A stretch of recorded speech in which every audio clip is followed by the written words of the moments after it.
Welcome in, everybody, to Extreme Talk, presented by GracePointe Healthcare. Request your new patient appointment online at GracePointeHealthcare.com. Get $20 off your office visit fee. GracePointe Healthcare, modern medicine the old-fashioned way. And we are fueled by Fairlife Core Power Protein. And we go with the same setup we had last week due to rushing as usual. Welcome to everyone watching and listening around the world. We're not in the frame. You're a little bit outside of the shot in the frame, but you know we'll make it work. Right there. We make it work as we always do. Everybody see me? We'll get some more people on the show coming in the next few weeks, but at least for now, Spencer Thompson and James Shannon bringing you. Not that people want to see me. Nah, well, I mean, you had to say it. You had to say it, I guess. I gotta give myself some just more. has that disclosure. Not even that. It's just both of us got to get a little bit higher audio on there. Uh-oh. There we go. There we go. Should be good. Work in progress as always. Welcome to Extreme Talk. Last week we got you all caught up on the latest action in the offseason for the 8-man football world from November 2020 to July 2021 and everything that happened. And now it's our time to get some insight from some coaches as we did forward in a little bit. It should be fun. But any big events happened for you in the last week? No, actually. Nothing. No. Nothing really. Pretty slow week. Yeah. It's typical July. Yeah. Not a whole lot going on. Yeah, just exciting build up to the season as we get forward, right? I don't know if it's exciting. But yeah, it's great. It's exciting for you wonderful. at least. Repping old TSD right there. We get at least 5 texts from him day about some idea or something. Is that coming in right there? Yeah, he's repping the shirt. We still Yeah. haven't gotten a response from him yet, but yeah. No, yes, we did. Oh, Yes, yeah, we did. yeah, We found that's out right. who the new head coach was. Yeah, we found out the new head coach. That's right. Coach Bill Osborne. Bill Osborne. He's actually been an assistant there for several years under former Coach Cooper, and he's excited to get on board. We had some great conversations last week. It'll be fun. It'll be a lot of fun. Yeah, there's some good conversations. So they're good with the guidelines as far as we've heard. Right? As far as I know, I think we still got to finalize a few things, but hey. Like I said, had some great conversations, and I think it'll be a good season. Freedom Cowboys are also added on that roster as well. Yes. A good conversation with Coach Collins and everything. We're going to try to get at least one game broadcast in for him on the year. We had to rearrange a lot of things just to get that fit in and all that. But Also, you know what's coming? What's that? Helmet schedule. Oh yeah, we got a few more weeks Helmet until that. All the teams we cover will be featured on the helmet schedule, and ready to do that in person to follow along on the helmet schedules once we get those ready. Of course, I'm ready, man. It's the 2021 8-man football season. I'm so ready. I'm so ready. Right. So, but no, like I said, excited about Coach Osborne. Excited to get Freedom Cowboys on board. I believe Christian Community on board as well. Yep. They finally locked that in. So hey, that's I guess I need to get an actual count. Yeah, it's about before 14 teams probably. About 13, 14 teams. Let me double check. At least out of the ones we have confirmed at this point, it's something along those lines. Also added the Lighthouse Homeschool Warriors. Yep, they officially agreed. They have been locked in, coming out of Alabama, adding a lot of Alabama teams this year. 10, 12. Oh, you beat me to it. Let's see, probably 1, 2, 3, 4, 5, 6, 7, 8, 17. 9, 10, 11, 12, 13, 14, 15, 16, 17. Look at your counting. Mm-hmm. All I did was just do -1 on the Google spreadsheet we have for our schedule. Oh my gosh. It's not that difficult, man. 17. That might be don't work hard. That work might smart. be a new record. That's why I'm saying for you all, don't work hard, work smart, kids. No, it's going to be a good show today. We got tell kids how to live their life. No, we got some good stuff today. What do we got coming on? What do we got coming up in a minute? Yeah, we got 2 coaches coming on. Good people. We got the newest coach around the 8-man football world, who's been in the 11-man football world for a while. Coach Ateca coming in. Hold on. You're questioning. He's technically not the newest. Newest because they. By the way, we're still waiting to find out. I guess that would be a question for Coach Ateca. Are they playoff eligible? Yeah. That is a lot of questions coming out of last week's show. Is why aren't they playoff eligible? If Ezel Harding was able to be in the playoffs the year they came in, and Riverside was. Providence wasn't eligible last year, but that was because of a player. That is true. That was because of a player in the issue. last second. Yeah. So. Send a message to the league president. He didn't respond, and I've asked a few times to the league's president, executive Executive director is the title. is the new title. Assistant executive director. Send them both messages. Haven't heard anything back. So that's a question for Coach Ateca because they have a game scheduled against Sacred Heart on the first weekend of the TSIAA playoffs. So the logic behind that is no. That's the logic. Like I said, I had a bunch of people asking, hey, are they not eligible? What's going on? Ezel Harding was eligible. So we're going to settle that today. Hopefully, Coach Ateca is also the athletic director. Yeah. For Grace. That's the other thing we need to ask him. Is it Grace Baptist Academy or is it Grace Academy? Because I think it's Grace Baptist Academy. Some of their social media is just Grace Academy. I think it's great. The reason it's Grace Academy is because of character limits. Because Twitter doesn't let you can't do Grace Baptist Academy as a full. You could put GBA though. GBA G Eagles, something like that, because they're the Golden Eagles. So they could do something like that, GBA Eagles. Maybe it was already taken. So we need to ask both those questions. Yeah, there's a lot of questions we could ask. We do have questions. But so we also got. He's coming up at 4:15. Yep, and we also got Coach Hunter Wilson from the Ezekiel Academy, the Knights. The runner-up for the national championship last year. But they were your 2020 ACSC state champions. State champions. I'm sorry. I gotta rephrase. Okay, ACSC conference champs. Okay. We can't say ACSC state champs, okay? Because the teams that are in that state and that conference, that's who you're the state champs of. You're not the overall state champs, okay? Technically not, yeah. I mean, someone brought up TSSAA. Okay, so you have your different divisions, you have your regions. Okay, so if someone ends up being the Division I state champion. They're not the state. So Division I is public school, Division II private school. So let's say you have Nashville Christian win the D2, I think they're 1A something like state championship. That doesn't mean they're the overall state champions and they would go beat Alcoa, a 6A powerhouse. What if they did that? They had all the division. Maryville. What if you had all the division champions face off against each other in a bracket to determine a true state champion? I don't know about that. You don't think it would be a good idea? I don't think that'd be a good idea. Well, it's also an uneven number of divisions. Have the one with the best overall record as a first round bye. Fair enough. Well, what about if you have two undefeated? But the point I'm trying to not make a coin toss. Not a coin toss. The point I'm trying to make is, if someone calls a team the state champions and they're in a conference, it's not saying you're the state champions of the whole state. All the teams in that state that are in that conference or division or whatever, you're the champions. You're the best of that, okay? Yeah. If we have to just say conference champions, fine, say conference champions. But in the ACSC, the teams in the state of Alabama that are in that conference, they are the state champs. Just like you have the CFA, the Christian Football Association, Russell, also based out of Alabama, with a couple teams in Mississippi. Russell are the state champs of that conference, of the CFA. So if someone wins, so Franklin Christian Academy, they're state champions. Back in the day, you had the TACS and MTAC. You had two state champions. Okay, well, who's the real state champion? Neither. You're conference champions. Congratulations. So what about it being the Tennessee State Independent Athletic Association now? Since it's a state association, that you make put it lipstick on a pig, it doesn't make it any prettier. But does that technically make them a state champion since they're the only eight-man? They're the state champion they're the only of that conference. They're the only 8-man conference in the state, though. But they're not the only 8-man team. That is fair. The champion's not the only 8-man team. That is fair. You got fair me enough. I'm just fair making able I'm making sure to play devil's advocate so that you can keep you in check because you're going to have people ask you these types of questions. I've been asked those questions and I answer them. Oh yeah, you're going to have a lot of people asking those set of questions throughout the season. You got a lot of people asking a lot of questions to us throughout the off season. Not only that, but during the season, asking about what's the playoff situation, what's the bracket here, what's this kind of stuff. That happens so often. Got a lot of questions. We communicate way more than the associations that we are associated. Well, the people that are listening to this show don't really want to listen to us. No, more than likely. No, probably not. They tuned in to listen to someone else. So let's call them. Yeah, Coach Bob Ateca. Yeah, from Grace Baptist. While we're hearing the ringer on that, might as well turn off the. Can we hear the ringer? On that? No. Do you want it to be heard? Yeah. All right. All right. We'll see if we can pick it up. We'll see if it goes through. It'll be one of those cool moments there.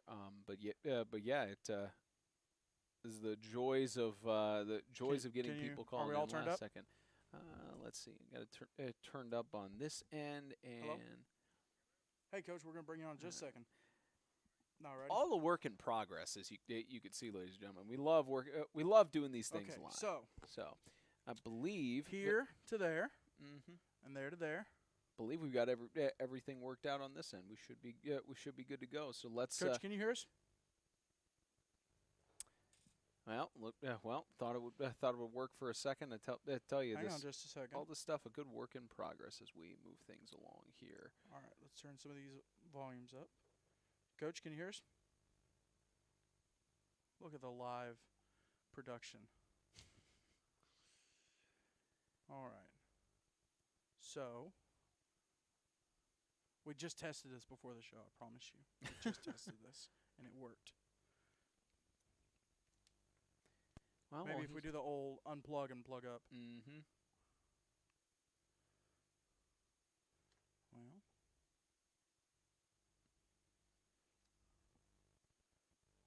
Look at the live issues. Yeah. I wish we had like a juggling monkey or something like the. Or some sort of entertainment as we go along those lines. Coach, can you hear us? Yeah, we're not getting any audio transferring in. This is I think we had some of these issues last year, unfortunately, but work in progress as we're trying to get Coach Like I said, Ateca. we just had this working. Let's see. So that's the input. Let's move it to a different input. Yeah, let's see if we can get that up and running. Do something along those lines. Any luck on this one? Coach, can you hear us? There we go. Perfect. Okay, so All a work in progress. no, mental note: do not use that input. Yeah, don't use that one. Let's welcome in the head coach and the athletic director for Grace Baptist Academy's Golden Eagles, Coach Bob Ateca. Coach, I think this is the first time in several years that we've had a team covered out of Chattanooga. It's the first time ever. First time ever. The closest we got was Swanee. Yeah, because we've done now we could say with our coverage, we're covering all four of the major cities in our history. All four of the major cities in Tennessee, if you're counting Nashville, Memphis, Chattanooga, and Knoxville. We did have Memphis there for a while. So, well, Coach, let me be the first to say welcome to Grace Baptist and the rest of you to the 8-man football community. Pleasure to have you on the show. Well, absolutely. This also, I think this is only the second team we've had to deal with the time difference. Because there was a Tennessee School for the Coach Deaf being in the Eastern Vikings. time. Yep. So, Coach, right off the bat, is it Grace Baptist Academy or is it Grace Academy? He's not even sure.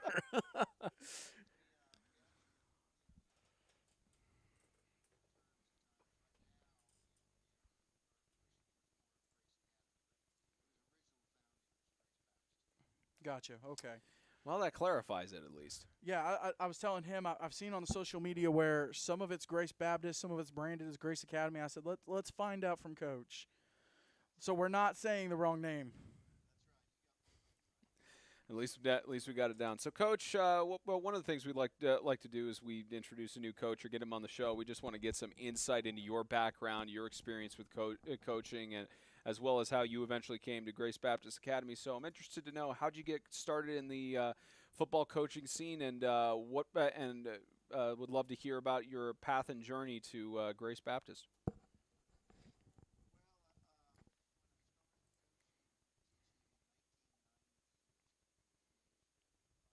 That's before I was born. You're welcome, Coach.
Oh, yep.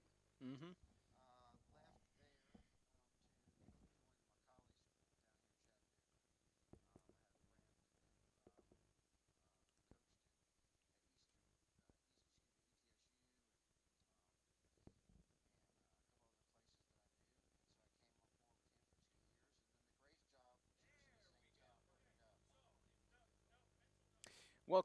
Coach, that seems like decent background and everything.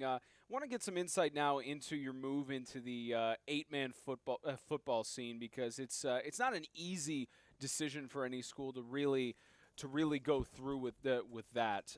It's very it's one of those situations where you have to test it out, you have to test the waters and figure out what's best to go with that. So, how did you all make the move to eight-man football? What led into that decision?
Mm-hmm.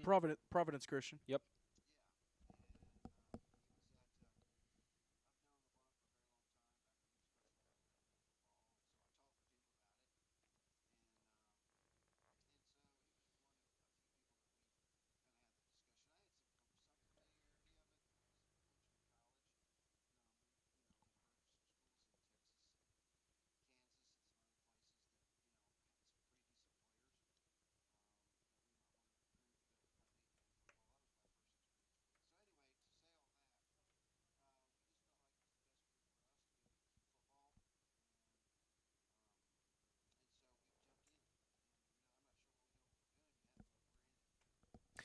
It's very much a one of those jumps where you're not sure. It's uncharted territory, but at the end of the day, once you start getting into the groove of things with the season, it seems to get easier. Speaking of getting into the groove, this year is certainly a way vastly different off season than it was in 2020, where you guys had to go through all the coronavirus protocols, especially with the strict level that the TSSAA had on in the summer of 2020 and everything they were going through. So, but with that, you have different you have a chance to more talk with your players and actually see them more on a personal level going into 2021, which is especially critical for moving into a new program, a new football format. So, from the summer so far, from your workouts, I'm interested to know how have those have been going? Which players are standing out to you as you head into your fall season?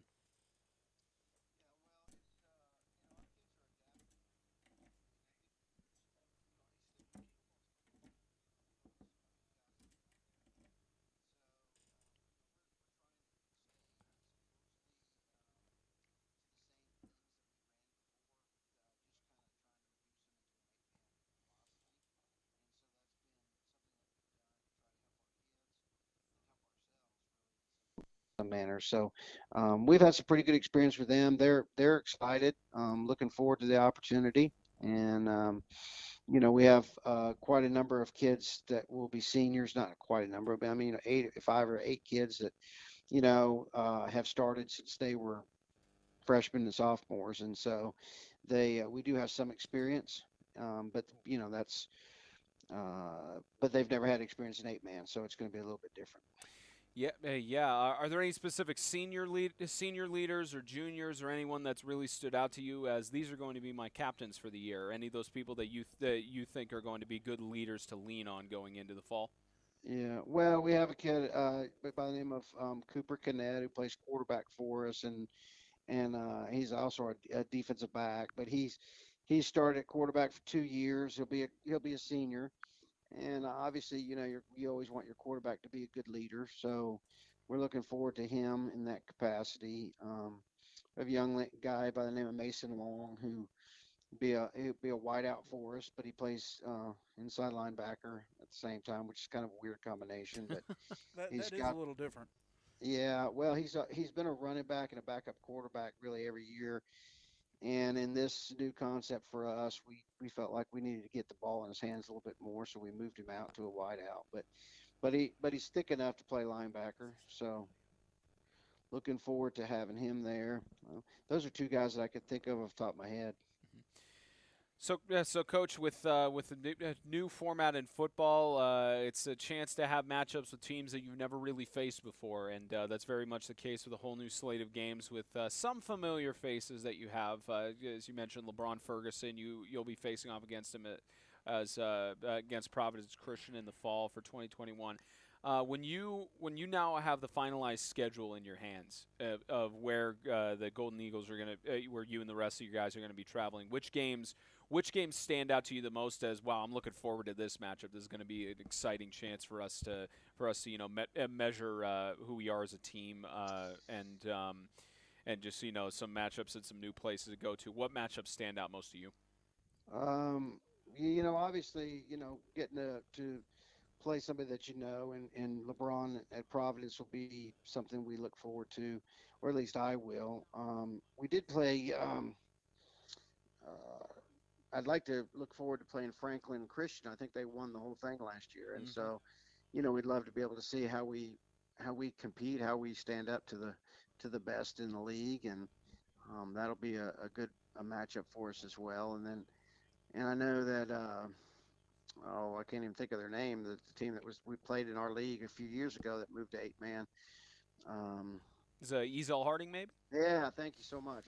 Thank you, Ezel, who we played. They were in our conference just a few years ago, Hmm. Right. and so when they left, and then for us to kind of follow behind them, it'd be good to see how we match up. I think they were pretty successful for the last couple of years in this 8-man league as well. So we want to be able to compete. We want to be able to play for championships. So, we want to play the best.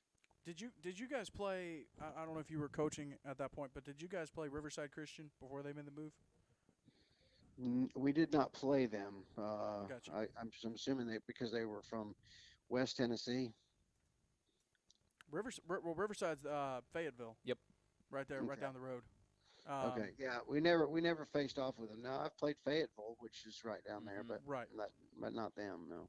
I got you. Hey, coach. Later on in the season, or actually kind of early in the season, you guys are going down to Alabama to take on the three-time defending national champion, Evangel Christian. Um, Kind of a big move, kind of a bold move to come to 8-man, not in a bad way, but like I would guess it would kind of be to set a bar for yourselves. But what influenced you guys wanting to play Evangel, and especially at their place?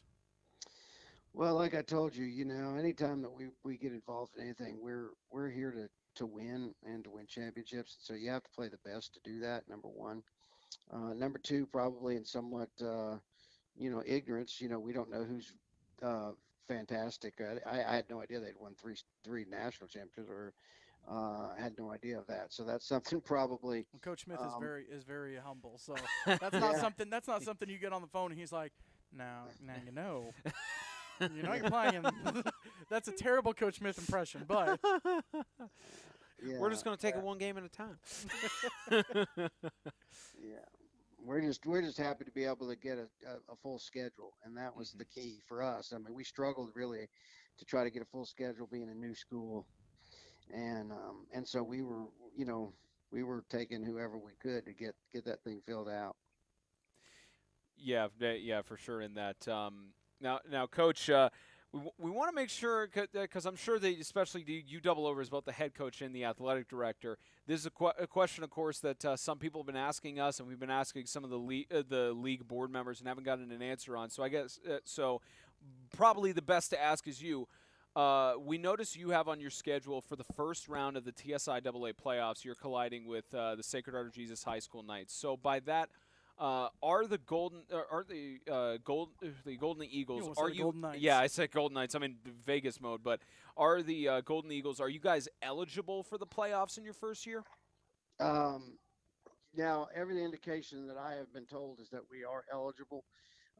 We when we applied to get into the league, we applied early enough, and according to the new bylaws by the TSIAA, it says that if you become a member of the league prior to the scheduling, that you would be eligible. And when I spoke with the people in charge, they said we were. If I have that game scheduled the week of the playoffs, we obviously would not play that game and would go into the playoffs. But Gotcha. Okay. so, That clarifies that. Yeah, that not just clarifies it. That makes it also for the the Division II structure. I mean, it's two teams from the North and South as well. But you guys will probably be in Division I as the optimistic approach on that. Which I had figured you guys would be eligible, Yep. especially with Ezel Harding being eligible in 2019, coming in their first year. Yep. I figured that was the case. Like I said, just checking. I think Sure. it'd be great to have another team come in and run the board and maybe win the whole thing. That would be impressive. well, that's the plan. Coach, you obviously playing TSSAA the last few years. We've seen teams like Ezel Harding make the move. Zion Christian was going to make the move and then didn't. But you guys, especially playing in Division II 1A, what are some other schools that you look at that you guys played in 11-man and go, man, now that we're kind of getting into the groove of this, you look at these other teams, what are some teams that you say, hey, maybe you guys should consider this move? Yeah.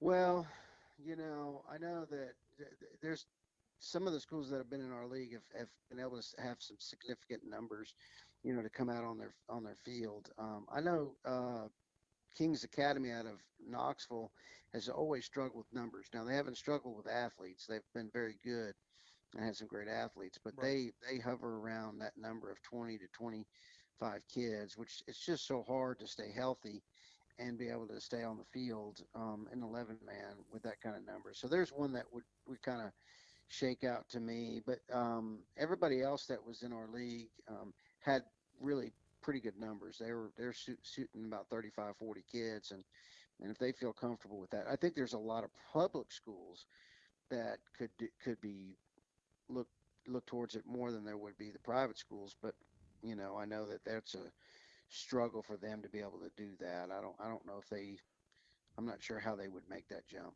Well, and the crazy thing to me is, you look at some other states. You have Georgia. That a couple teams are doing it, but mostly your Ohio, Missouri. They give you especially Illinois. your teams out west.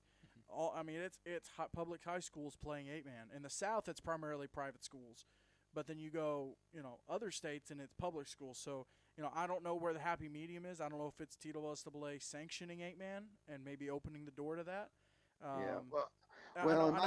One of the schools up here that everyone talks about is there's a school, Red Boiling Springs High School. Mm-hmm. Okay.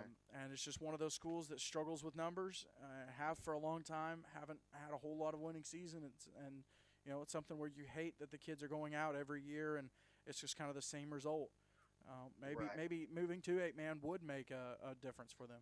Yeah, I had a conversation with one of the associates of the TSSAA about this when we were discussing the move, because there is a penalty for us to, or there was a penalty for us to leave the TSSAA for our other sports.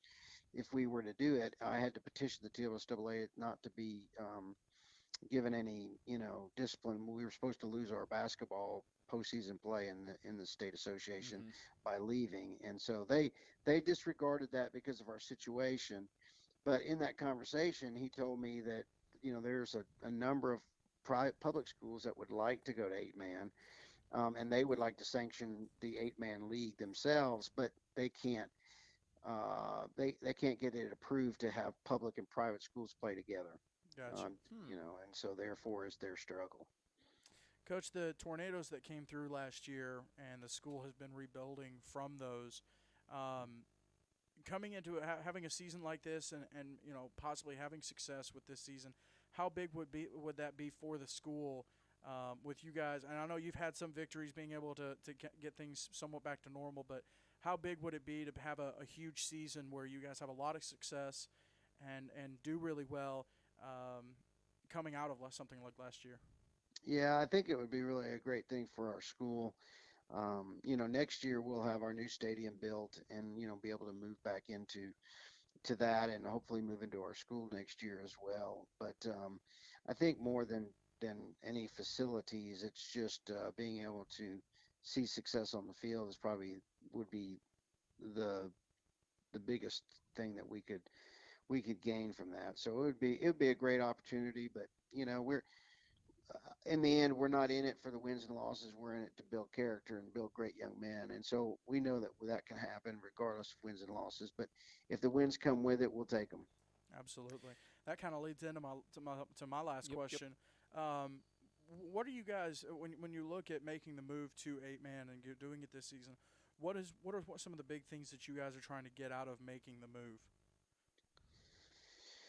Well, I think we're trying to gain a newfound excitement for football within our school and be able to keep it. I think that we've had a negative, I should say a negative, but it's been tough because we've struggled for a couple years since 2 or 3 years ago we were in the quarterfinals, but since then we have not been able to put together a couple wins in the season. And so, Right. to be able to change that, I think would change some minds. It's just, the game is so mental. So, Hmm. changing the minds of the young men and knowing that they can go out and win it, and compete at any day or any time that they go out will be huge. I believe you've touched on it. I know I said that was the last question. I believe you might have touched on it earlier, but just to double down on it, what has been the kids' response to making the move to 8-man?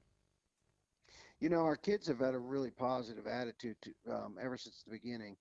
And so that's been great. We didn't lose anybody, which there was a fear of, some kids maybe thinking that that they didn't want to compete at that, and so we haven't lost anybody. We actually gained a few kids in the school that decided to come out, just for the interest and intrigue of something new. So we're looking forward to it. Good deal. Looks like it's going to be a good season for you guys, at least from what I'm hearing. We're just as excited to cover you all. Excited to see the move for the Golden Eagles to head to 8-man football and everything. Coach, we appreciate you taking the time. Appreciate you coming on your Sunday and sharing some insight into the Grace Baptist Academy program. Well, thank you so much. Thanks for having me. I don't know how in the world you got my number last year, Coach, but I'm glad you reached out, and I'm glad we got this worked out, and excited about covering all this year. Yeah, well, appreciate it. Thank you so much. Yes, Yeah, sir. Thank thank you. All right, we'll see Uh-huh. you. All right, live production notes number one. We know what to do and what not to do as we head forward. So in this. we need to go with this input. Mm-hmm.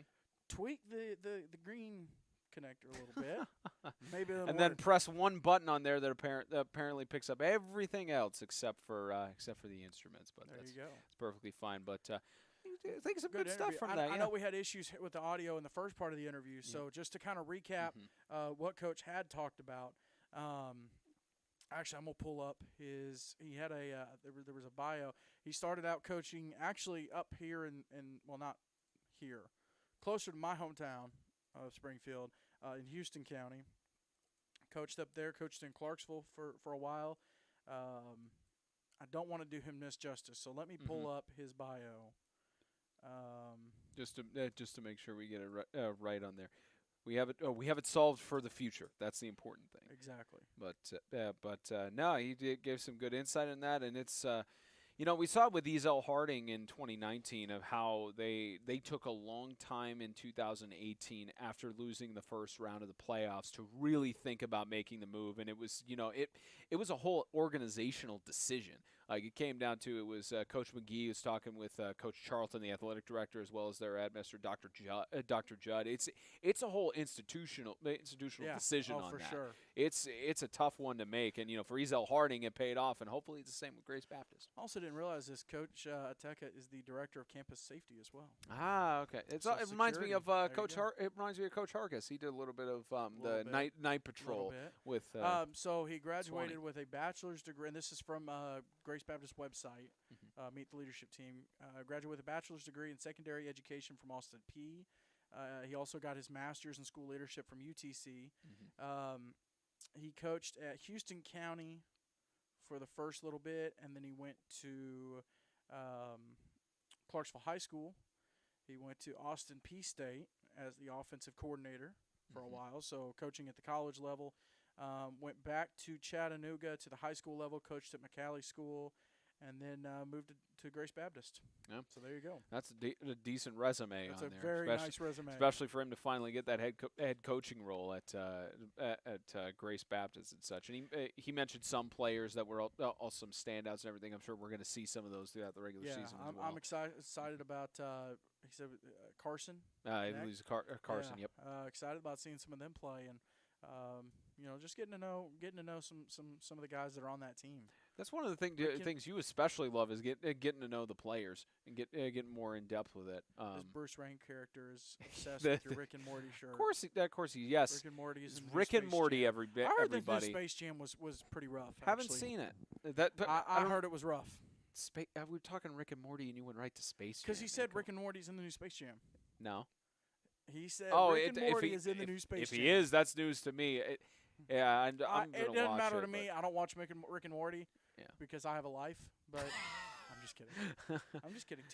Don't make me start with the Good Mythical Morning and the other TV shows you watch. I could say I don't watch those because I have a life. GMM is amazing. That is daily morning viewing, and I am bummed that they are in the middle of Good Mythical Summer, where they only put out episodes every other day.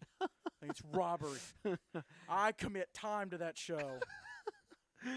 I also listen to a lot of Pat McAfee and Outkick. Whereas you're not really a sports talk radio kind of guy. Not as much. I'm starting to get into it a little bit. Starting to listen to some more sports Pat podcasts. McAfee and that kind of is stuff. okay. Yeah, I listen to a few things here and there. With Clay Travis is good. You listen to any of the Outkick stuff with Withrow or Hutton or Kaharski? Because it started doing Outkick 360, I think it is. A little bit of it. They were having some issue. They were talking about primary complaint with some of the issues with the Preds PR team. Okay. So catching some stuff on there. Hey, the Preds had a decent trade recently. They got some stuff, and they also published out their expansion draft reserve list heading up for the Seattle Kraken. So they got some stuff. I don't know about the whole not protecting your arm thing, but I mean, when you have stars that are underperforming, I mean, you got to make a move at some point. Underperforming is the guy that knows nothing about hockey. Go watch your Nashville SC match. What do you know about hockey, man? Did you play in high school? I mean, neither of us did. But anybody can be an expert with a little Google. Yeah. So and that's what I used was Google. So, same with you, man. I read sports articles. Apple weirdo. I will double down because I don't think I mentioned it last week. For all you new viewers, there's only 3 things I hate in this world: Apple, Nike, and Starbucks. Apple, Nike. I will not drink Starbucks. I will not wear Nike, and I will not use Apple products. You got the Dunkin' Donuts perks for sure. Yeah. Oh yeah. Dunkin' loves me. They know me by name at the local Dunkin' and every other fast food restaurant. Oh, it's you again. And they know you by name at the Under Armour outlet store too. No, that'd be TJ Maxx. I actually buy a lot of my Under Armour stuff from TJ Maxx. TJ, yeah. I think they cheap. got a TJ Maxx around here. I think it's at the. They do. I've been to it. Cool Springs Galleria. I think. I wasn't as impressed with it, but it was okay. Well, because why are we talking about TJ Maxx? That's how it works. Yo, you want to play random game rock paper scissors right now? Sure. Oh, let's go. There you go. Good stuff. Anyways. Yeah, but good interview with Coach Ateca. I'm excited for when we're going to cover stuff. We try not to reveal our broadcast schedule, but some things come out. Well, we're not going to reveal the broadcast schedule, but let's talk through their schedule though. Yeah, sure. So they're going to start out the season at Ezel Harding, so 2 former TSSAA schools. playing each other on the 8-man world. And up in technically Nashville, I think, or Antioch. Antioch, yeah, Antioch with. So they go from Chattanooga to Antioch, which is up 24. Okay. The next week they go to Evangel. They're putting some miles on the first 3 weeks of the season. They're putting some miles up there because again, that's you're right. It's Chattanooga to Antioch, Chattanooga to technically Montevallo, and then Chattanooga to Murfreesboro because they play Providence the next week at Providence. And then they finally have the 2-game homestand after that. But still, they host CCS, which is pretty. That's a pretty good. That's a first good home matchup. Game. Yeah, bring it in. Bring in the Colts. Yeah. They host Lancaster. That one is also another one where Lancaster will go straight down 24. Yeah. That would be decent. But then they go to Huntsville. They go to Huntsville for Freedom. Break there, and then at Franklin Christian. So they go to Franklin. Then they host Riverside, and then that Riverside could be the battle for the South because those are the two southernmost teams. Well, not even just battle for the South. That's a divisional match, matchup, and that can also be that could be very impactful we could create a rivalry there. Rivalry week. We're good at creating rivalries. Oh yeah, that's right. They moved Battle of '76 because of moving back the playoffs and everything. That October 15th, that is rivalry week. Rivalry week. Mm-hmm. Yeah, that's the rivalry week. And then they were supposed to play Sacred Heart, but I guess that ain't happening. I guess they're eligible. So I guess that's the situation. I had a slight feeling that they would be because I figured that they joined before the scheduling meeting. Yep. Which is technically what the rule is, but who knows? There's times we don't go by the rules. Right. But just had to double check, had to clarify. Yeah, I mean, not even that. Here's actually the situation that could play out for them. If Grace Baptist is in Division 2, not saying that they will be, just giving the hypothetical here. If they're in Division 2, that's only since they're eligible now. That's 2 teams from the north, 2 teams from the south. So that means it depends on when they schedule the semifinals for Division 2. Are they going to have those the first weekend of the playoffs? Or are they going to have them on the same weekend as the Division 1 semi-playoffs? So there's 2 teams off that week. So if they're on Division 2. They could play Tennessee School for the Deaf. They could. But if it's Sacred Heart, that is. But they're supposed to play them the next week anyway. If they go to Division 2, depending on how the schedule works, they could do Sacred Heart leading into the Division 2 playoffs. So they would go, at that point, it would be let's see, 1, 2, 3, potentially 5 weeks straight of playing games. If that's the case, that'd be 5 weeks. But your Tennessee Heat are going to play 11 games in a row. I'm not saying I that's think it's 11. Hold on. No, they picked up a game on October 1st. Yeah. So they're going to play 1, 2, 3, 4, 5, 6, 11 games. They'll play 7 games, have a bye, and then play 4 more games. On top of if they play in Dayton, and then on top of if they play in Panama City. Yeah, so that'll be a stretch for them of I think 6 weeks straight of playing games, and first 7 weeks straight, bye week, and then 6 weeks straight.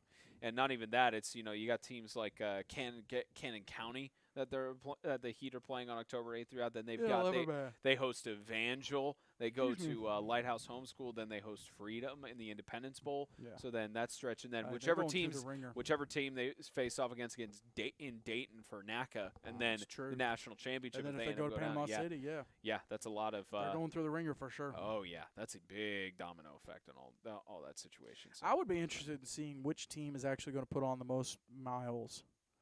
In terms of traveling, that'd be a good statistician question. That'd be a good let's Jonathan Thompson, our buddy over there. You like doing number stuff. You like doing those kind of things. We'll send you the schedule. Because if I'm correct, you're still here. Yeah, we'll send you the schedules. Just look at it, and out of the teams that we're covering, look at it and tell us which one. He can wait till the helmet schedule comes out.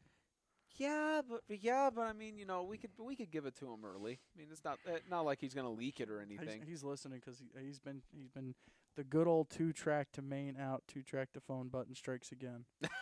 That's pretty much what it is. Yeah, that's pretty much.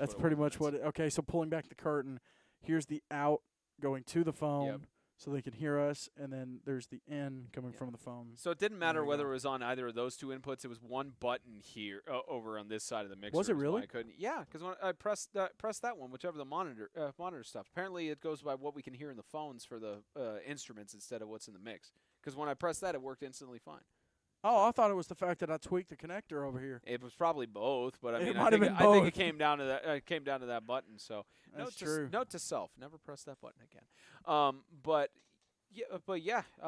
that'll be interesting for Jonathan Thompson. So Jonathan, we'll give you the schedules. Tell us how many who has to miles. travel the Or most. you know what we'll do? Do the teams that travel the most, and then look at our broadcast schedule and tell us how many miles that we're logging throughout the season. Do you really want to give? up until Really want to give out our broadcast schedule? He's not going to leak it. No, You wanna bet? I don't have to. I know he's not going to leak it out. You just don't want to bet anything. No, I don't. I don't gamble.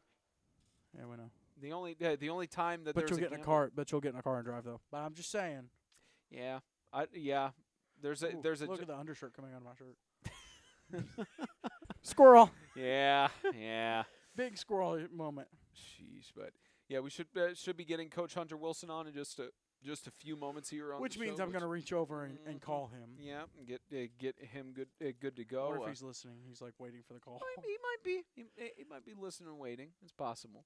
But it's one of many coaches that are great to talk to throughout our broadcast season, including with Coach Wilson. And I think Coach Ateca, from the interview we had, I think it's going to be good to have interactions with them whenever we. That'll be a lot of fun. Yeah. Oh yeah. He seems just like somebody who's seems like one of the coaches who's dealt with the media a lot and knows how to have a conversation and everything. So. I will tease. Coach Wilson did text me. He said he wants to discuss the state championship debate. He has a good point. And coming from Alabama, which has 2 conferences, he has a good point. So here's where we'll compromise. He could discuss that if he'll also discuss the coin toss tiebreaker. Wow. Let's call him. All right. Let's get him on the show. Let's Shannon's office. How can I help you? Say that one more time. Wait, he said what? I said James Shannon's office. How may I help you? You got a secretary now? I wish I had a secretary. You didn't tell me you had a secretary, man. It'd be nice that I have to go on Dunkin' Donut runs for myself. I know it. Oh, yeah. What's up, Coach? Welcome, Coach Hunter Wilson of the Ezekiel Academy Knights. That's right. We got to have the formal welcome. Also, we have to give credit where credit is due. Congratulations on the engagement. Yeah, now engaged to Mackenzie. Excited for that in. and everything. So, congratulations on that. I know that we met her for the first time when we were down in Florida for the national championship and everything. So happy for you two. How exciting of a whirlwind has it been leading up to that point and through the whole process of planning the wedding? Man, it's been a lot of fun. It was a relief to me after I got the engagement planned and all that, because now she's been able to handle all of she's been handling all the logistics now, so I've just kind of been sitting back and watching the process happen. And Mackenzie's done an excellent job. Yeah, I think that's a smart move to do as well, to leave the logistics out of the way, so that way you can focus on just preparing for it and knowing the what's to happen and everything. But again, congratulations, excited for that. Do you guys have a wedding date set? Yes, we set it for May 14th, 2022. So gave us about a year to get it planned, and that's one thing I've learned since becoming engaged is a lot of people are able to do it in less than a year, but and my hat is off to them, because it's been quite stressful, I know, for Mackenzie to get it planned in the year. But we're excited, and that kind of takes a little bit of stress off of us during football season, so I can really stay locked in and focus on football, and she'll still be able to be there and be supportive as well. So I was about to say the timing is perfect, because it's May. You got spring practice in April, nothing really going on in May, so you go ahead and do the wedding, and then it's all out of the way by the time July rolls around. Perfect timing. Exactly. Yeah.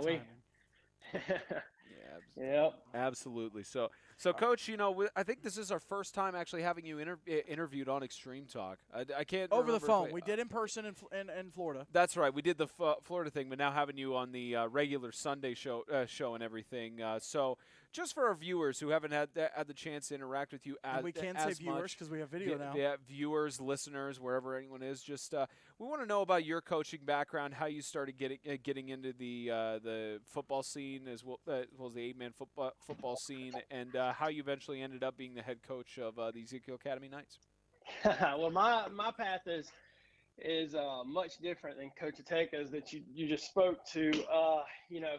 I had no plans of coaching. I played high school for Edgewood Academy in Elmore, and we won a state championship there under Bobby Carr. And then I went on to play at Birmingham Southern for a little bit, and when I graduated, I'm actually a tax accountant, and so I started working at a tax accounting firm. And my boss's son was a JV player at Ezekiel Academy.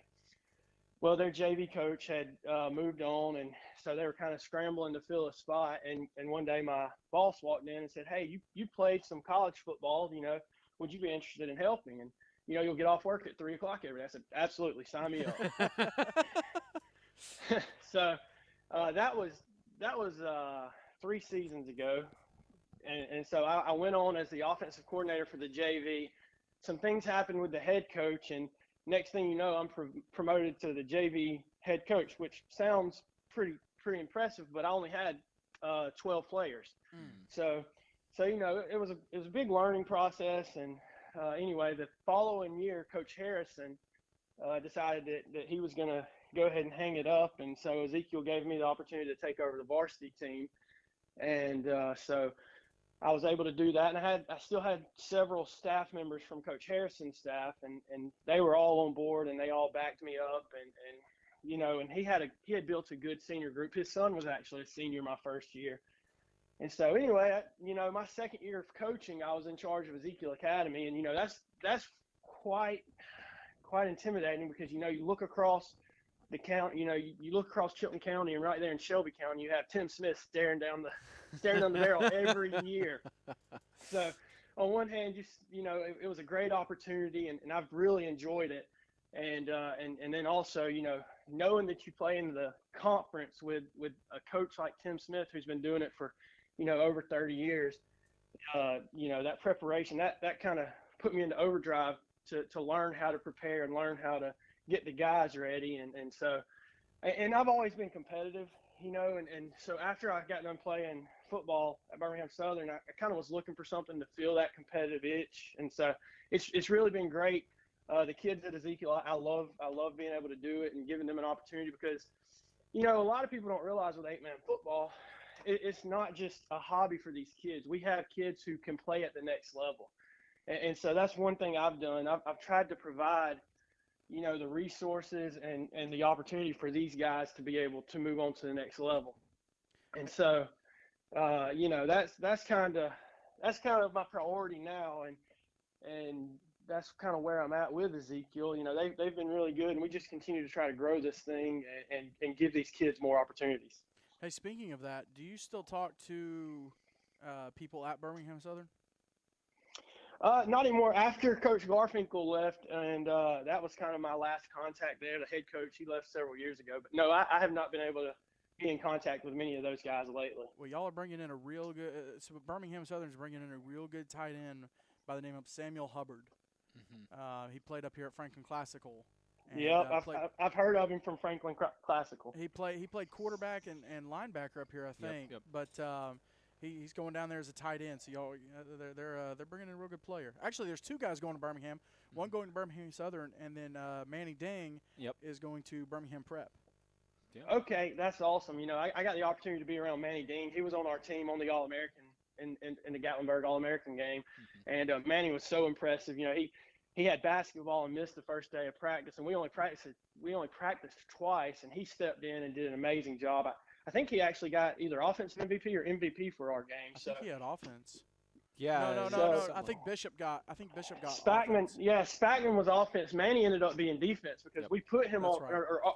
No, Manny ended up winning MVP, I believe, because we put him on defense because we kind of filled a void. And then he came up to us and said, "Coach, I'm really a receiver and running back." And we said, "Absolutely, Manny." I mean, so he got in, got 1 touch or 2 touches and a touchdown. So it was Cornette that had defensive MVP. Yep. Eli. Yep. And I think Hubbard and Cornette were on the other team. Yep.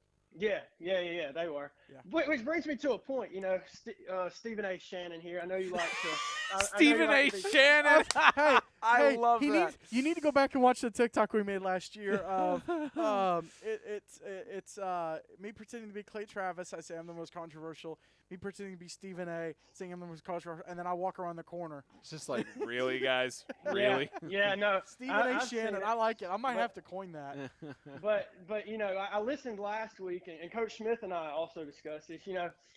And there was this big thing about the teams being uneven and the teams. I have to disagree. I'm not going to disrespect the players from the Tennessee Heat, the Russell Christian, and all those other guys. I think that team had just as many athletes. I think, I just think it was kind of how it fell that day. Mm-hmm. And to be fair, a lot of people don't realize Coach Smith, myself, and Hagan, we had spent weeks reviewing the huddle film, we knew 2 weeks before we showed up there which plays we were going to call for which players. And so, I'm not saying it was a coaching edge. I just think that showed, our time beforehand put those kids in a better situation. I'm not going to disrespect the Tennessee Heat players and the Pac Panthers players. There were some excellent athletes on that side of the ball. Oh, for sure. And I just think the way we jumped on them early. But again, how many times in an All-American game do you have the first whole series, the whole first 4 series were scripted and player by player, not just play by play. It may also be part of the fact that I don't know, Roland was your defensive coordinator, but even between you, Tim, and Hagan, you guys already knew each other. Whereas I think Isaiah and Coach Gleaton kind of had to communicate a little bit, didn't really have a prior rapport with. So maybe that played into it. Oh, absolutely. I went and sat down in Coach Smith's office with him, before. Now, we didn't have any real communication with Coach Bell from Southern Prep beforehand, but he handled defense. So, right. But I'm just picking with you. I like to stir up the controversy like you do. So, I'm telling you, man, the moment that you decide to hang up the coaching cap, there's an analyst spot for you in the booth, or an analyst spot on Extreme I Radio. We were going to get Austin, maybe. We I thought probably we were going to get Austin. Yeah, we thought we were going to get him too, but he's focusing on his college life and everything. Not even college. He's focusing on his work work life. Bad firefighter. Oh yeah, he's focusing on firefighting and everything.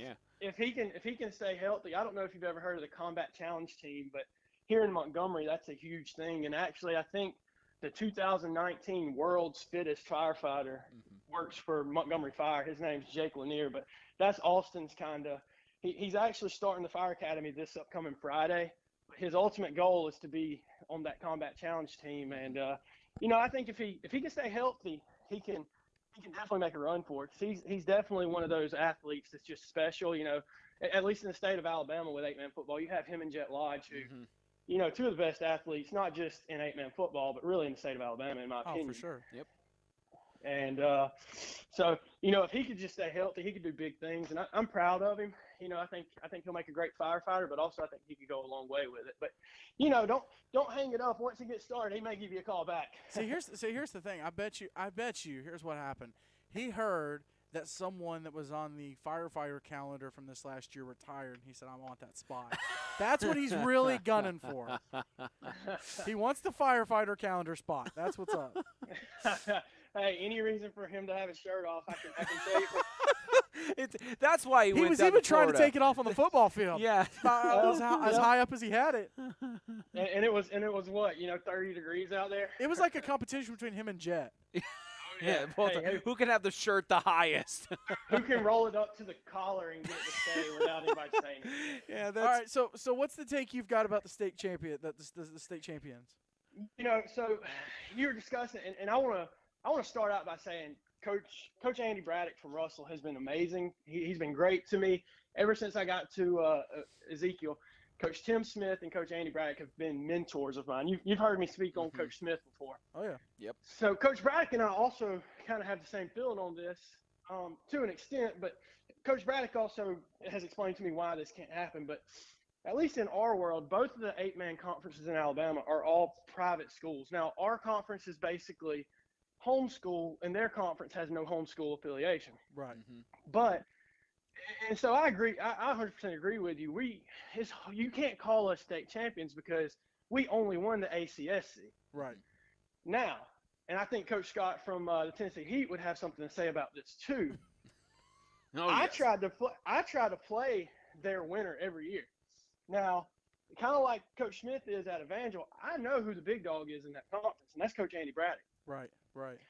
Coach Andy Braddock gives me a chance to play him every year. He keeps a spot open on his schedule for me.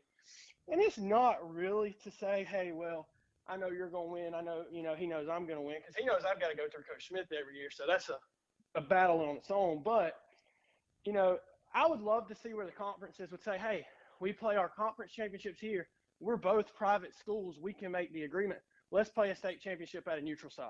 For sure. Yeah. And you know, in other states where they have public school, I understand that can't be done. But you know, with Tennessee Heat, you know, they're a very good team, and I understand why they could not be in that conference. But at the same time, he's playing all these teams. He should have an opportunity to call himself a state champion if, you know, if it could work out with him being a private school and a private organization. Mm-hmm. Well, part of the thing with the Tennessee Heat is they were in the conference, Yep. and then there was just the issue of the conference. And I'm going to give my side of it. To me, the conference was trending in a direction that was favoring brick and mortar schools that had homeschool umbrella schools. Yep. But not a pure homeschool organization like what Evangel and Ezekiel and Lighthouse Warriors and East Central are. They were trending in a direction that wasn't going to really work out. It was going to be best for both to go ahead and split. But then, you know, Coach Scott, I mean, he's still playing teams from TSIAA. Yep.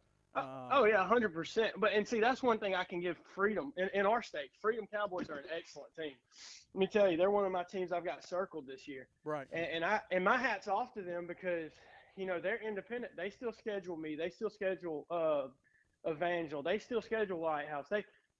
They try to play the fullest schedule they can, and so they may have a hard time calling themselves state champions. They could fall in that same boat as the Tennessee Heat. That's but true. Yep.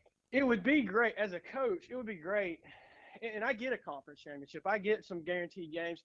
You know, shout out to the ACSC. We've added another team out of Opelika, and that's a big move for the ACSC to help grow it. But, Who's that? the Southern Christian Patriots. Okay. Yep. I've heard of them. Okay. Oh, and real quick on Opelika, I'm sorry to jump on this, but I got to give a shout out to my friend Matthew Kelly. He took the head coaching job at the Oaks School in Opelika. He was formerly the offensive coordinator for the Southern Preparatory That's Rangers. right. But but now Matthew, let me tell you, I respect Matthew Kelly a lot, and I think he's going to do a great job. I know his numbers are down a little bit right now, but next year, if they don't have a team this year, next year he will be one of the top 8-man teams to contend with, in my opinion. Coach, not you. Southern Prep coach, Coach Bell. Yep. Was mentioning Matthew going to the Oaks as well. Yep. Yep, and I know he was in contention for another, actually a brick and mortar school that has been AISA and stuff, but that one just didn't work out. But I'm telling you, he's going to do a great job at the Oaks, and he's replacing a very good man and that I respected, Brody Husky, but he, you know, Coach Kelly's going to do an excellent job. Hey, how about this for Freedom and Tennessee Heat? Okay, so they now have this Independence Bowl that they play. I think they've played it 2 years now. Okay, so whoever has the better record and wins the Independence Bowl gets to call themselves state champions of their state. The other one has to back off. Well, seems so- fair to me. But that'd be maybe a region championship though, because those are two. Those No, are but I'm saying like okay, Alabama and Tennessee. so though. like with this year with the Tennessee Heat winning the Independence Bowl and they had the better record. Okay, so now I think they had the better. I'm pretty sure they had the better record. Yeah. Then So Freedom. Yeah, they they get did. to call themselves state champions, and Freedom doesn't. But if this year Freedom has the better record and they win the Independence Bowl, they get to call themselves state champions in Alabama, and Tennessee Heat does not. There's an easy solution right there. Your thoughts, Yeah, Coach? no, I mean, I agree with that, except for the fact that, you know, what if Freedom didn't beat the in-state teams? That's fair. Yeah. But then they turn around and beat the Tennessee Heat. Well, they can't call themselves the Alabama. Now, listen, if they've beat us, Evangel, and Lighthouse and all that, which is very possible, I mean, hey, Coach Collins has got that thing going in a scary direction. I'm just telling y'all. But you know, so if he beats all of us and then say he loses to the Tennessee Heat, I still don't see why he's not a state champion of Alabama. I mean, he beat all of us. That's fair enough. That's part of Coach Ryan's thinking process from last year. But that's a very BCS system Yeah. there. Central Florida UCF. You know what I mean? That's a very – and so we're in the playoff era, man. If that means letting us start a week earlier, 2 weeks earlier, and then saying, hey, if you want to be involved in this statewide playoff, but then you run into the issue of who sanctions it. But to be fair, I do side with UCF though that they should have been in the playoff. They should have at least been given the chance. I do side with UCF. At least that, after that the may be, second season of being undefeated. That at may be least. because I'm a Tennessee fan and hate Alabama and you know hate Well, other SEC teams. was that the BCS era or was that the playoff era? No, it's playoff era. Man, they should have put him at 4 and just. I mean, That's what I'm saying. But that could happen now. We have expanded playoffs. I'm a spiteful person in some ways, and so I would have loved to see it just to see what happens when one of the top 3 teams plays that group of 5 teams. Now, don't get me wrong; they were very good, but I mean, who were the top 3 that year? Do you remember off the top of your head? That year, I think it was Tennessee. I think it was Bama, Clemson. No, Georgia was. It wasn't Tennessee, so I wasn't really paying attention. I think Notre Dame was on that list too. But so I'm a Bama fan, so let's erase Bama out of. Do you know what Dabo would have done? I don't know if you heard that, Coach, but he just said, "I'm sorry" when you said you were a Bama fan. I know. Well, you know what the best thing come out of Alabama is, right? Is it Auburn? No, Milo Sweet Tea. No, I-65. Well, we're not going to be welcomed down to Ezekiel Academy after that one. No, you can. Hey, you're welcome. You're welcome anytime by me and Ezekiel. But but back to that. I mean, Clemson, Dabo would have laughed, and he would have had his starters out by halftime. It's just, But anyway, that's a good point. But I think the issue with putting something like that together in Alabama, Tennessee, anything is there's nobody to sanction it. But let's take this opportunity to say, if you want to be called a champion and you don't feel like you have the chance to, why don't you go on down to Panama City, Florida, to the NHSA tournament and because Mr. Hank does an excellent job now. Oh, for sure. Yeah. And I would love to see the quality of that go up. We had very good teams down there last year, but I think that we could get some even better teams. Maybe I shouldn't be there. I mean, So to that point, FCA, the way it ended up last year was Florida was the weekend before state championship for Tennessee. Mm-hmm. Right. So they couldn't come down. But we kind of do have an answer, though, of who's better between the 2 states because, I mean, you had Evangel beating Esau Harding the year before that. Mm-hmm. You had Evangel beating CCS the year before that, and both of those were the state champions for the state. Yep. So right. That kind of answers your question there. Yeah. Well, and then they beat the Tennessee Heat last year, and I'm torn on that. We spoke at this point last year, because I really wanted to play the Tennessee Heat last year in that tournament, right? But I think Hank did the right thing, and none of the 4 teams were happy about how we got seeded, but Hank did the exact right thing because when you're seeding the tournament, you have to seed it correctly. Yep. Right. And we lost, and he dropped us down to 3, but then those other 2 teams had bye weeks, and we beat the champion in the state or in the ACSC championship. We won by 50, and I mean honestly, I did it on purpose because I wanted the top seed. I mean, I wanted to play that. I wanted to play that morning and give my guys a longer rest, which it obviously didn't work because you were there. You saw how gassed my guys were. Yeah.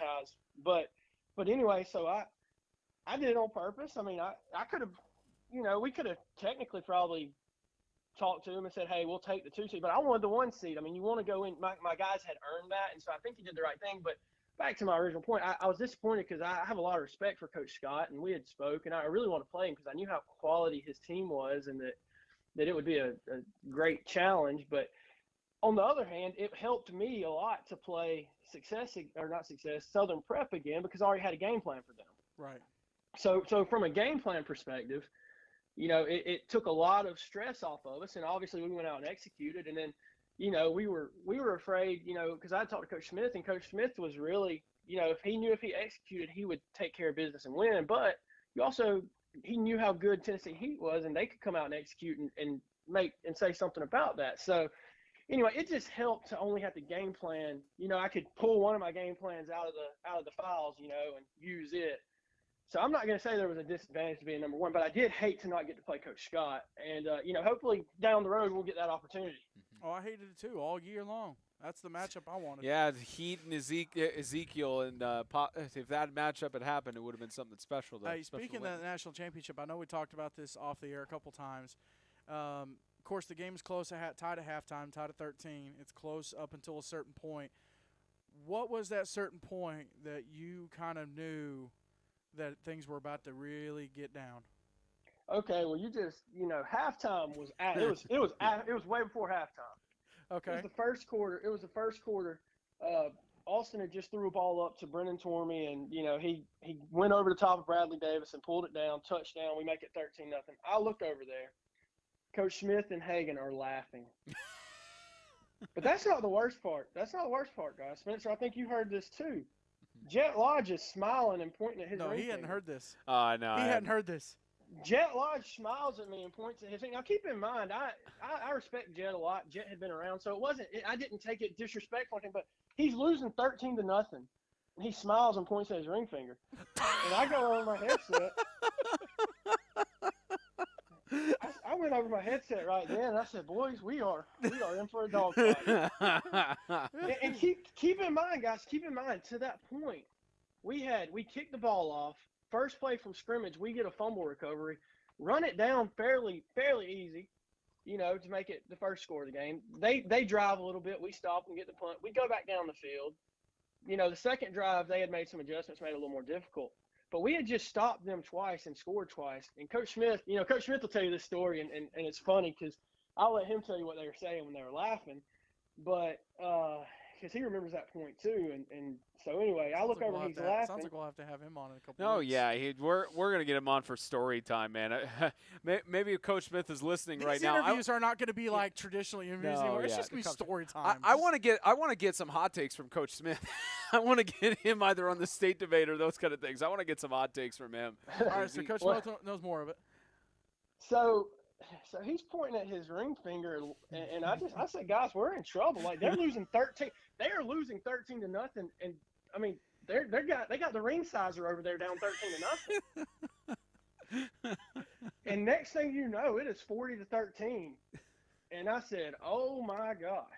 Oh my. But one of the things, seriously, one of the things that Coach Smith had recognized on that throw to Tormey, he recognized that Austin was hurt. Austin played with a torn labrum for about 6 weeks last year. Right. Yeah. And he had shoulder surgery. I mean, we finished in Panama City, and that next, like, it was, let's see, we played a game on Monday. Tuesday, I think he went and had his wisdom teeth out or something like that. And the following Tuesday, he had shoulder surgery. Cool. So, I mean, he was battered, but so Coach Smith realized he wasn't going to be able to beat him with his arm, and so he moved Jet Lodge to defensive end and just wreaked havoc. And, that's a little bit of what he'll tell you that he saw is, hey, Austin, they already knew he had pulled his oblique 2 weeks earlier, so he was not mobile. And then so, but hey, hats off to Coach Smith, and that's why Coach Smith is what he is, because even down 13-0, he saw an adjustment and knew what he was going to do. And as y'all saw, y'all were there just like I was. There was nothing I could do. Hey, you got to be around both of them up there in Gatlinburg. After everything that they've gone through with their careers and then playing each other multiple times or even multiple times last year, what was the vibe with Austin and Jet getting to be on the same team? Well, they were excited. We kind of so Hagan and I kind of messed them up a little bit because, of course, I wanted Austin on my team because we split it. If you noticed in that game, we had two offenses. Right. Mm-hmm. He had his guys, I had my guys, and I wanted Austin, and of course he wanted Jet Lodge because they knew the systems. And so every 30 seconds, man, probably less than that, they were begging to get in together and try to get some plays together. But honestly, Jet got a little frustrated, and I don't blame him because Austin couldn't put the ball on him right. So and I don't blame him because Jet was running wide open a couple times, and Austin but physically he could not do it. He was he was injured and stuff. But and then both of them turned around and played in the 11-man game too. Yeah, and I'm telling you, man, when I tell you, I'm more familiar with Alabama sports than just 8-man football. I mean, and they are two of the top athletes. I mean, if there was just based on strict athleticism, a top 50 list in the state, they should both be on it. And I know that Thompson High School is a factory, and there's a lot of other extremely talented groups, but those two guys could have started on any high school team in this state, 1A through 7A. Those two could have started anywhere. Now, you guys don't get to play any Tennessee teams this year.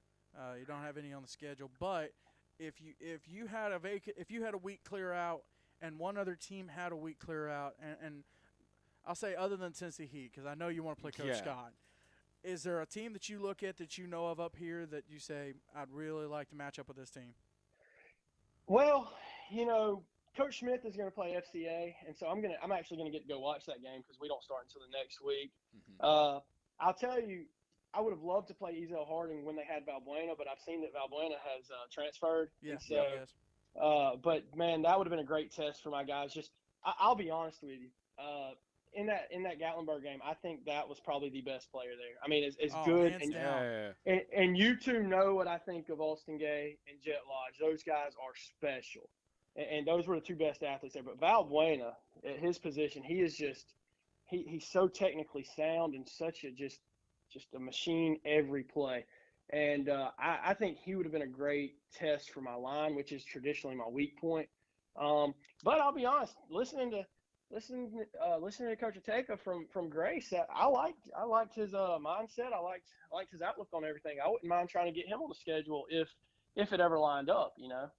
I'd almost like to match up them and Riverside. That I think that would be a fun, I think fun that, matchup with Coach especially O'Neill. Coach O'Neill and under a new helm and new coaching situation, that'd be interesting. I was looking at the schedule just to see if it possibly lined. It looks like when Evangel plays Grace Baptist, you guys have a game at Russell that week, so you won't be able to catch that one in person and such. But that would.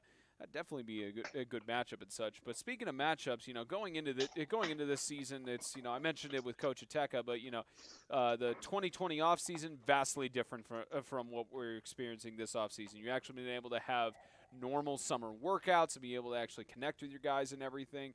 And you've got some big shoes to fill for your players. You've got some juniors that are needing to step up as seniors, and throughout the rest of the underclassmen, their job now is to step up and take the reins and such. From what you've seen in the summer workouts thus far, in the summer practices, who stands out to you the most as some of the leaders you're going to have for the season? Well, so to speak to your point on replacing some people, our top three offensive producers, whether that be yards or points, those three are going to be in Noble Sefton, Austin Gay, Bishop Spackman. However, I've got so since I've been there, the group I had is ninth graders on JV. It's their senior year. And so those guys know me and I know them. They know the system. Peyton Leach is someone I look to. He's going to step in at quarterback. He doesn't have a lot of quarterback experience. He was our safety last year. You saw him. He got a pick six in that Freedom game. Right. And also another interception. So he'll step in at quarterback just because of his familiarity with my system. He's been working hard this year to make that transition. He was actually my backup quarterback last year, but he broke his collarbone. So, as you know, in the Lighthouse game that we lost, I didn't have a backup quarterback. So he'll be somebody we look to mainly, because he's our quarterback. And just like Coach Ateca said, you look to your quarterback to be a leader. Now, Corey Murphy will step in. He was our defensive end last year, number 25. He did a great job for us at defensive end. We're going to give him the lion's share of the carries at running back, and he's been working really hard. Peyton Patchell, he'll be the leader of the defense. He'll be right there in the middle. Another senior, Isaiah Zorn, he's been to that Gatlinburg All-American game 2 times. So as has Peyton Patchell, but those two guys will kind of anchor our defense, and we've got a lot. We've gotten a lot more athletic in the back end, which I felt like was our big weak point. As Coach Smith kind of exploited that down in Panama City. Is we get these guys one-on-one, we've got them. So we've addressed that. We've had a few younger guys that have came up, 9th and 10th graders now, and I think that'll help. But really, the heart and soul of our team is probably going to be our center, number 50, Cecil Kuhn. Mm-hmm. He broke his hand. He had a broke hand last year in Panama City, and he was running out there with the club on, and he gave it everything he had. But he's been one of my guys that I've had since 9th grade. He's worked extremely hard. His squat improved, and you're going to think I'm lying, but bear with me here. But his squat improved almost 140 pounds over the summer. So he maxed out the first week of summer at 335, and then he came in last week when we maxed at 475. I mean, it was a legitimate squat. It was no halfway down and the coach picking him up or anything like that. I mean, we made him do it legitimately, and he did. So his hard work has paid off, and he's really, he thinks he's a quarterback, but at 5'7", 240, he's going to be my center. Mm-hmm. So, but he's so smart, and his heart's in it. And really, all those guys I mentioned, and some others that I haven't, that we'll lean on them a lot. But that group I just mentioned, Tormey, he'll step in. Tormey's going to try to fill Noble's shoes. Well, between Tormey and Bumgarner had 2 big touchdowns in that semifinal game in Panama City. So those are some of the guys we look for. And to your point, it's been nice having them this summer. We gave them this week off, and we actually start regular practices tomorrow. And so I'm excited.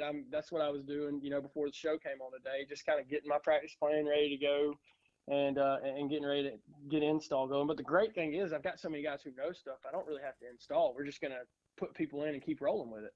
The even better thing is you get to watch two of our extreme games of the week since you have that first off week on August 13th. You get to see some of the Tennessee teams. Yes. Your boy with the squat's going to have those Saquon Barkley legs. Hey, Saquon Barkley quads. I wish. No, he's built like a lineman. He's definitely built like a lineman. So, hey, out of the CFA, if Russell up and couldn't have football next week, because we know Russell's been kind of the powerhouse there in that conference. For those that don't know Alabama football, you're very familiar with it, but a lot of people up here aren't up to speed on it. If Russell had to drop football tomorrow, who are you picking to win that conference? oh goodness, I think they added a few this year. Let's see. I'll tell you, and I believe, they had a strong showing last year, but the Evangel Christian Academy out of Montgomery, man, they're so athletic, and I know. I can't remember if Coach Andy stepped away and let somebody else take it over, or if he's still there. I don't know that for sure, but Coach Andy Watley always did a really good job. But he played in there. I'm not sure if the Jackson Academy is there, and I don't know anything about Cornerstone, but that Evangel Christian Academy school, they are great. We have we have a good relationship with those guys. It just didn't work out where we could play them this year. Right. And Success Unlimited was good last year, but they're so young. But I will tell you, I'm just looking where Jacksonville Christian Academy is still in there. That's the team to beat over there. Oh yeah. If I was watching Jacksonville last year, and I was like, man, they ended up. I think they ended up not being eligible for their playoffs. Something like that. But if they had been eligible, I was going to pick them to win it. Oh yeah. So in the CFA, your first year in, you're ineligible. And I heard the Grace Baptist situation, and it's my understanding it doesn't matter how early you sign up over there, you got to sit out your first year. So 2 years ago there was a school called Banks Academy out of Birmingham, and they were extremely good, and they missed the playoffs but should have been. But I'm telling you, this Jacksonville Christian Academy, from everything I've seen, I've spoken with their coach, and that's a really good group. Now, I don't want to take anything away from Cornerstone Christian in Rainsville.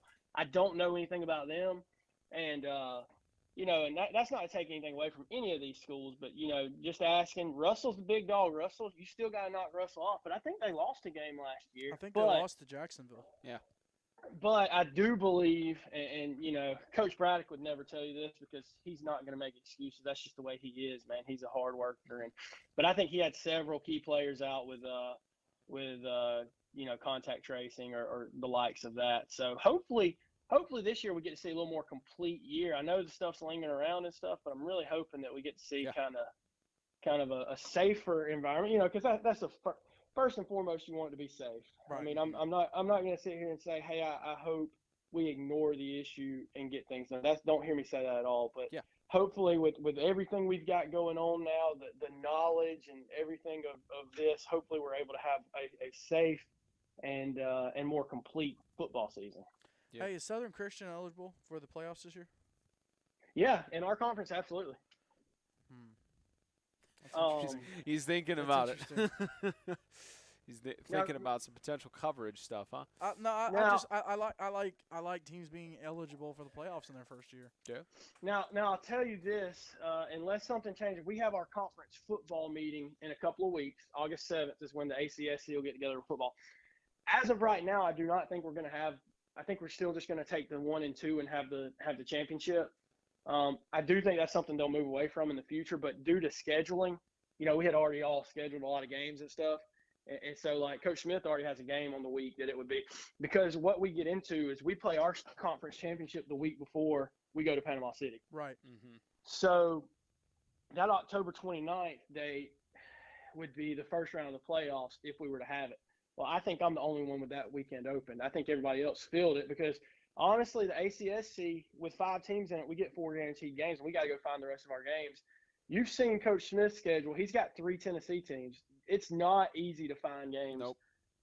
for the ACSC over here. And so, like I said, fortunate for me, Coach Braddock has taken very good care of me and kept playing me.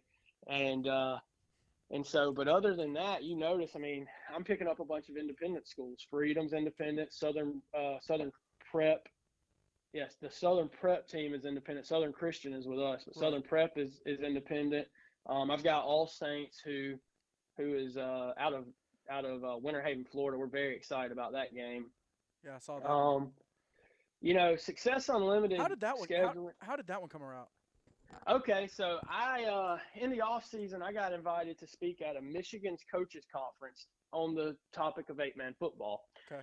Well, they had a coach from their staff that also got invited to speak at that, and it was all virtual. Of course, they didn't fly us up there or anything, but he watched my stuff and he was like, "Hey, coach, we would love to come to you and play a game. You know, we saw where you won the ACSC. We want to see what this is about, you know, in other states, because, you know, we've been successful where we're at." And they were a successful 11-man school for a little while, I believe. Right. And then their numbers just kind of dipped out. But so anyway, yeah, he contacted me, and with Ezekiel, you know, our athletic program is based on volunteer and stuff like that. So we don't really have the funding to jump on a charter bus and go. And, you know, we're able to do it some, but I just couldn't commit to traveling on that 8-hour trip. And to Winter Haven, he said, "No, coach, we want to come to you. Like, we're wanting to give our guys that."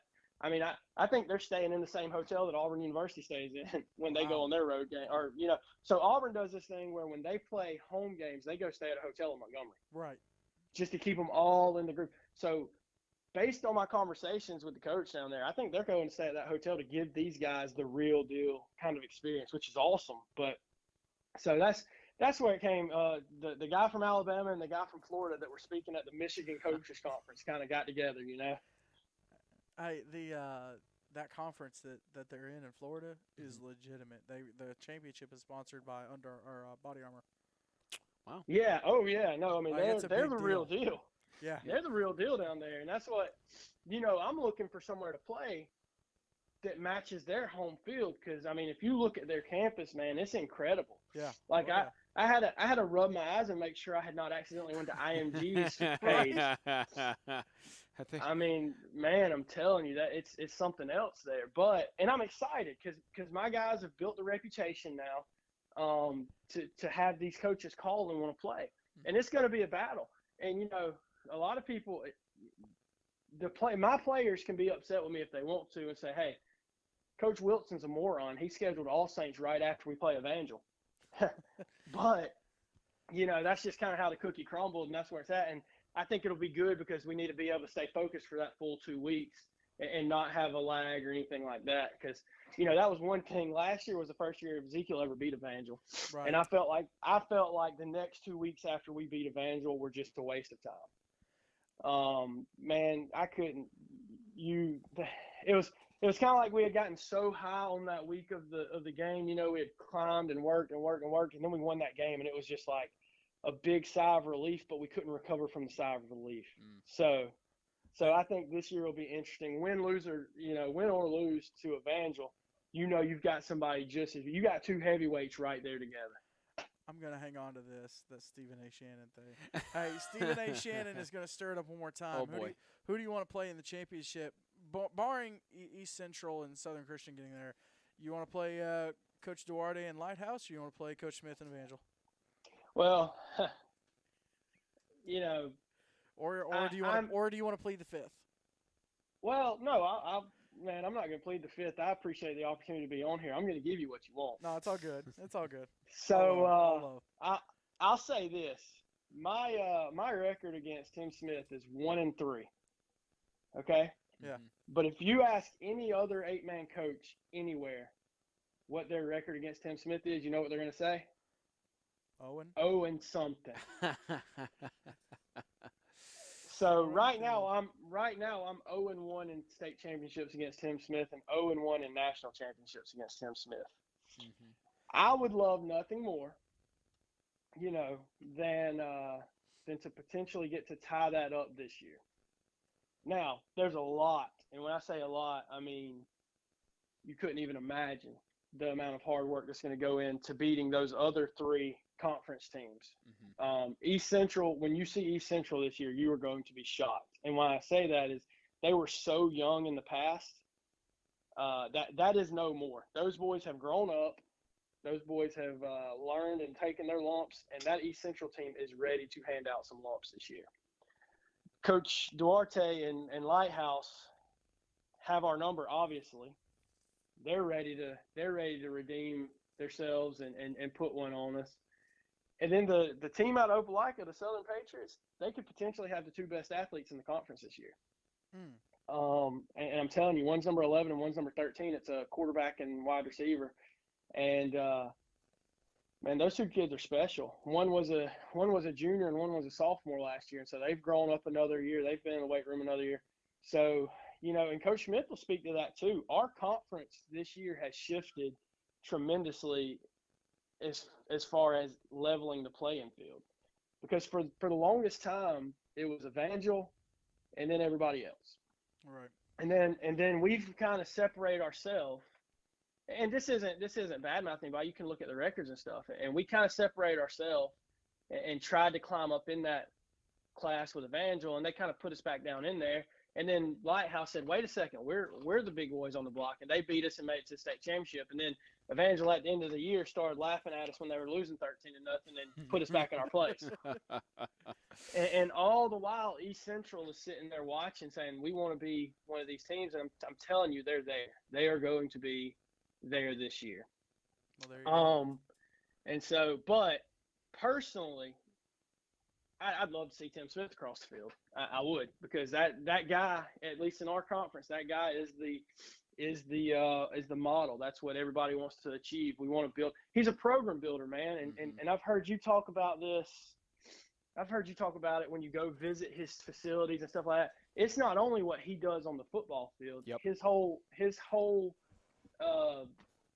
organization is just what every 8-man team I feel like should strive to be, and he's done a great job. And I know, to speak to that fact, Ezekiel's done a great job getting us closer and closer there, and so anyways, that would be a great thing, because you never know what the future may hold as far as coaching goes. And so if this were to be my last year for some reason, it'd be great to go out that way.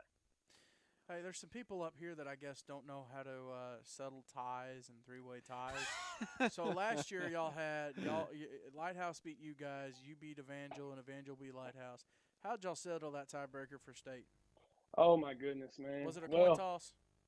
No, it was not a coin toss. Good. So the it was first rock, level paper, was, scissors. well, so there was a little bit of disagreement on this. The coaches kind of got together, and to our conference's credit, the athletic directors are supposed to get together and discuss it with the the conference. And Tim, JJ, and myself, we kind of used a common sense approach and tried to figure it out, and that was incorrect, and we shouldn't have done that. And especially, I'm not an athletic director. So anyway, there was a little bit of a mix-up, but the 2 teams that agreed to go to it, the whole time the tiebreaker had us and Lighthouse. It's just the way the coaches discussed had us playing at Lighthouse, and the way the conference had laid out, it had us. So ultimately, you get the right 2 teams. But no, it just went to head-to-head. We all were 1-1 against each other. So they say, all right, kind of scrap that. That doesn't work. All right, so now let's go with points allowed. Or it was either point differential. It was point differential, because I believe that we had the coaches that said points allowed, and the conference said, no, we're doing point differential, and they capped it at a certain number. And so they took that point differential. We were 1, Lighthouse was 2, Evangel was 3. There it was. And I don't know that I love it, and I like it better. I listen to your show, and I like it better than a coin toss. Don't get me wrong, but Thank you. The reason I don't know about the point differential is you get into the territory of, hey, I'm pulling my guys, but he's leaving his ones in and closing the gap down. And so, but then if I don't pull my guys out, I look like the bad guy, because I'm beating them, 35-0. I've still got my starters in. But if the cap is 35 points, why would I pull my starters out when his starters are still in if I may need that 35-point differential? You see? Mm-hmm. So that's where you get into a little bit of trouble, because, what happens if you're winning by 35 and you put your backups in and his starting quarterback throws 2 touchdowns right at the end of the game? Well, and then you end up losing the tiebreaker by 1 point. Then how do you feel as a coach? You've let your guys down by doing the right thing, right? I mean, in my opinion, you would do the right thing by pulling your starters out, but then you get 2 easy touchdowns on your backups by their starters, and now you're out of the playoffs because you lost. And that, I'm not saying that happened. I'm just saying that's a potential problem you could have. But then, all right, if he leaves his starters in and they keep scoring, next thing you know, it's 50-0. Oh, he's a terrible man, that. And don't this as well as anybody. People will come for coach's character, not just as a coach, but as a man. Yep. But now all of a sudden, Coach Wilson's a terrible man because he left his starters in and hung 50 on these guys. Okay, but how do I feel when I don't do that and they come back and make it 35-14, which doesn't seem that's not bad at all.